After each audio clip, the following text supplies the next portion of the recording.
spoken of as a potential Democratic presidential contender, and speculation about him had gone on so long people had begun to believe he would never run.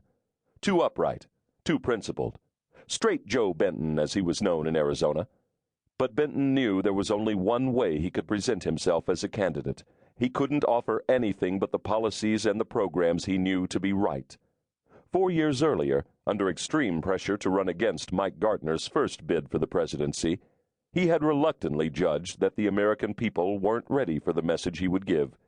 In the end, he declined to join the race, and the general view was that his moment had passed. A lot had changed in those 4 years. Back then, Joe Benton was one of the few politicians of national stature talking seriously about relocation. Not now. With 2 consecutive years of extreme floods on the Gulf Coast, relocation had surged onto the mainstream agenda like a storm wave out of the Caribbean, and Gartner had been forced to go to Congress for a funding package to move people out of areas that had become patently uninhabitable. Miserly and inadequate as the package was, it established relocation as a central issue for the upcoming election. How had the situation reached such a dire state? Why were millions of people now to be uprooted and moved, and why had so little, nothing meaningful in reality, been done to prevent this? Mike Gartner, as president for 4 years and vice president before that for 8, found it difficult to put daylight between himself and the answers to those questions. The electorate was growing disenchanted with other aspects of Gartner's administration. Unilateralism in foreign policy, disengagement from the Kyoto process, the long U.S. military presence in Colombia and Pakistan. At home, a little too much of caring for the rich and letting the poor find their own way. This time around, as people began urging him to run, Joe Benton could feel a difference. Maybe there was an audience for his message, and maybe it was big enough not only to send him to the White House, but to send enough Democrats to Congress to let him get on with the job.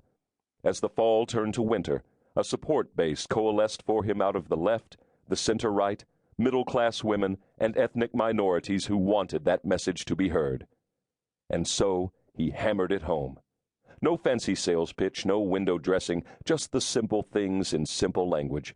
Health, education, relocation, jobs, a 4-part package, new foundation, as he called it.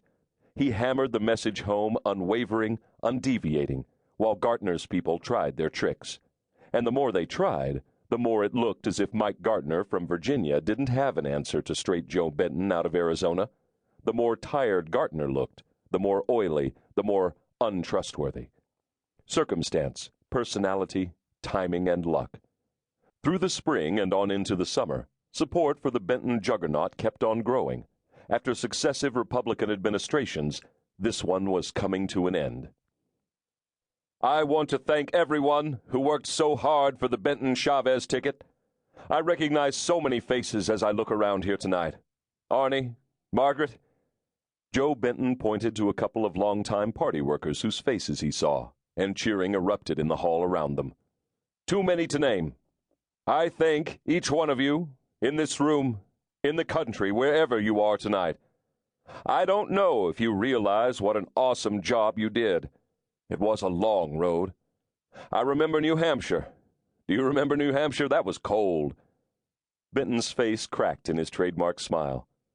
Almost too cold for a Phoenix boy. The crowd roared. Almost, but not quite.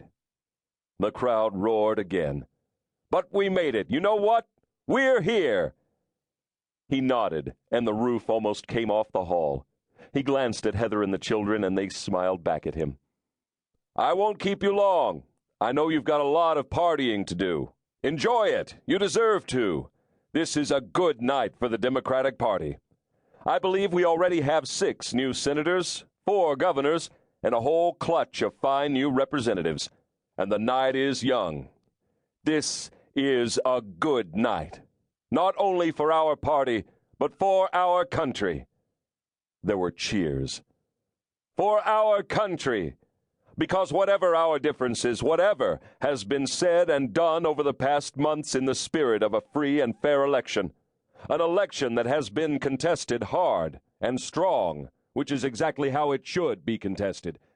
Whatever is past is past.